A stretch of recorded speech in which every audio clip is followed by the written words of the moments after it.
Sir వాళ్ళు ఉండేది ఏ ఊళ్ళోనో తెలుసా మీకు? రాజు మళ్ళీ ఇంకోసారి ప్రొజెక్ట్. ఎస్ విజయ్.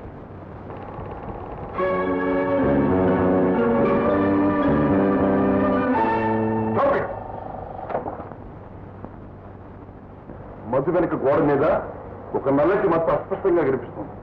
చూడండి సార్.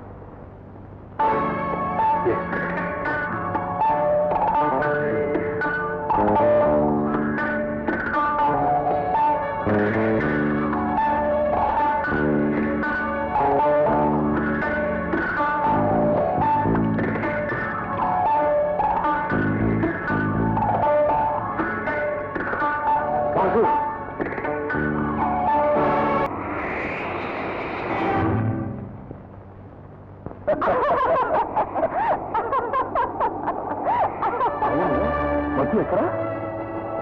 అవును మధు బంటి మధు బంటి మధు బంటి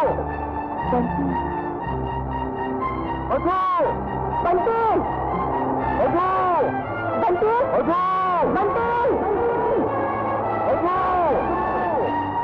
మధు బంటి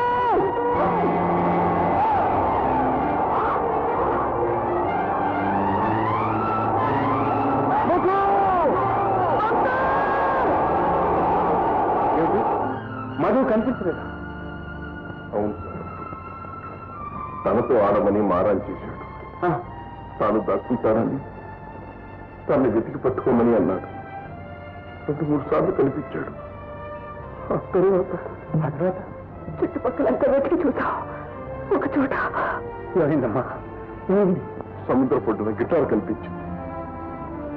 మధు దాడ కనిపించలేదు. అంటే Madhu my God I can't believe it.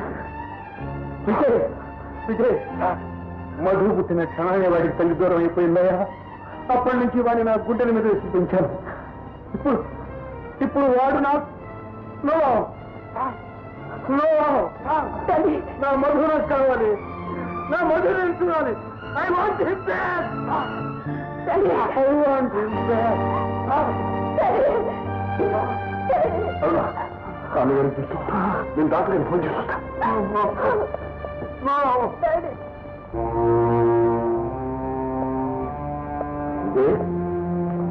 ఏమిటి బాబు అలా ఉన్నావు? మధు నా కళ్ళ ముందు కథలు ఆడుతున్నారు బాబాయ్. అతను సముద్రానికి అప్పగించుకోవాల్సిందో నేనే తీసుకువెళ్ళాను. అరుణ వద్దని చెప్తున్నా వినకుండా తీసుకువెళ్ళాను బాబాయ్. పాపం జడ్జి గారు చాలా మంచి మనిషి విజయ్. ఆయనకు రావాల్సిన కష్టం కాదు. ఆయన కళ్ళల్లోకి చూడలేకపోతున్నారు బాబాయ్. మీరు తప్పు చేశారన్న బాధ నరాన్ని దహించి వేస్తున్నారు బాబాయ్.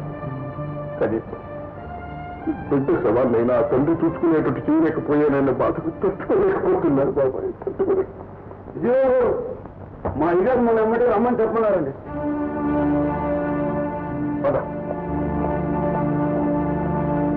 ఈ ముందు ప్రాణం నన్ను వదిలిపోనంటుంది విజయ్. తెల్లవారు చూసేసరికి వరండాలు ఈ పూలకొండ కనిపించింది. దానికి కట్టిన కాగితాన్ని చూస్తుంటే భయం వేస్తుంది విజయ్. దాని అర్థం ఏంటో తెలియకుండా ఉంది.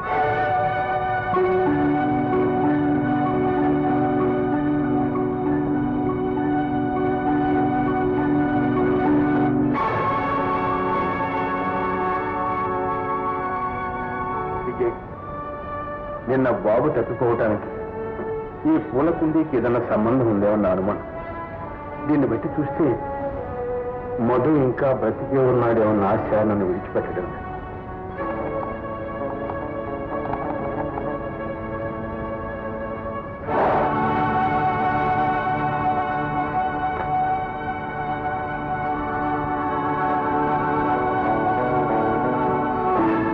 పూల కుండీలో ఫిలిమిరీలు ఉండేది.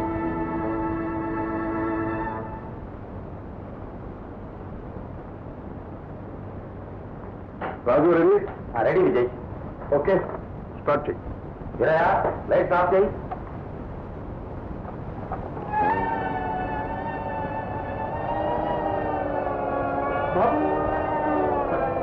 విజయ్ బాబు బ్రతికున్నాడు.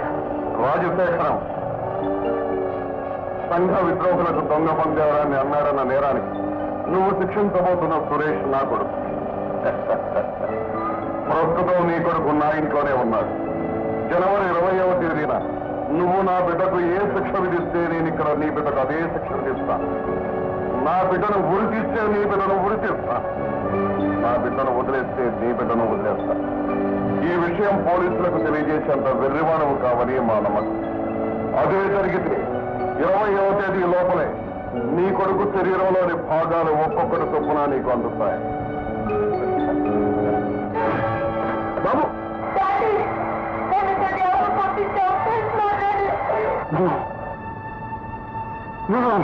బాబును బంధించింది ఆ దుర్మార్గులు అన్నమాట.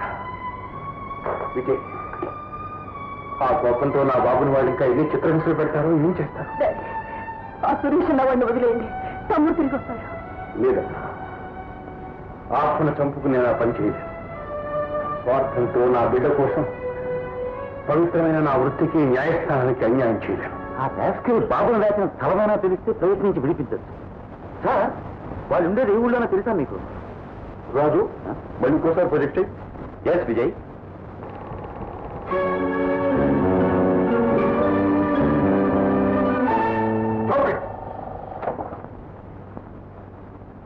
మధు వెనుక గోడ మీద ఒక నల్లటి మత్తు అస్పష్టంగా కనిపిస్తుంది. చూడండి సార్.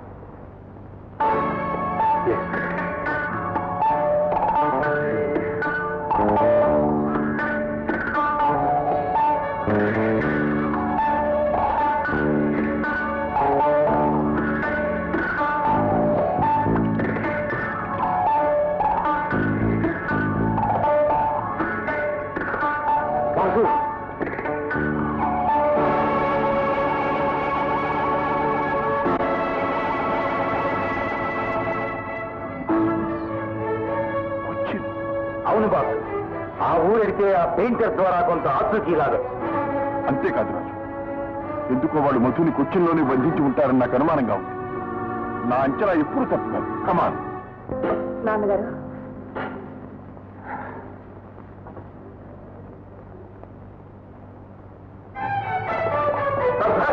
మధు సార్ తెలిసింది సార్. అలాగా? అవును సార్. ఎక్కడ బాబు? ఆ దుర్మార్గులు మధుని కొచ్చిన్లో బంధించి ఉంటారంటానికి తగిన ఆధారాలు దొరికింది సార్. కూర్చుందా? అవునవును. ఫిలింలో మధు వెనకాల నల్లటి మచ్చ కనపడింది. అదే ఒక ఖరీదైన పెయింట్. అదే అదే మధు ఉనికిని తెలుసుకోవడానికి ఉపయోగపడింది సార్. దాని మీద పెయింటర్ పేరు, ఊరు రాసింది సార్. నేను పెడతాను. మధుని నుంచి మీకు అప్పగిస్తాను. నేను వస్తాను. వద్దునా, నాన్నగారిని జాగ్రత్తగా చూసుకో. విజయ్ వెంట నేను పెడతాను.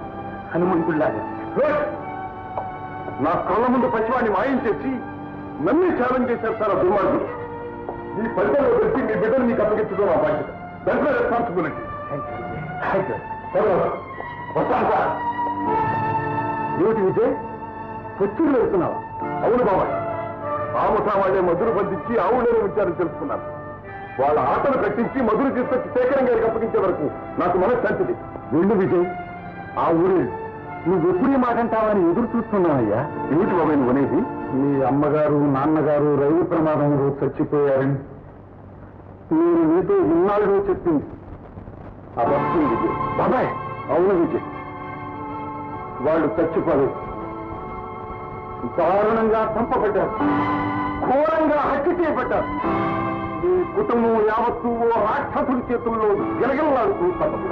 బాబాయ్, ఉంచుకుంటూనే గుండె నీరేసి ఆ దారుణ సంఘటన జరిగింది ఎక్కడో కాదు బాబు, ఇప్పుడు నువ్వు వెళుతున్న ఊళ్ళోనే.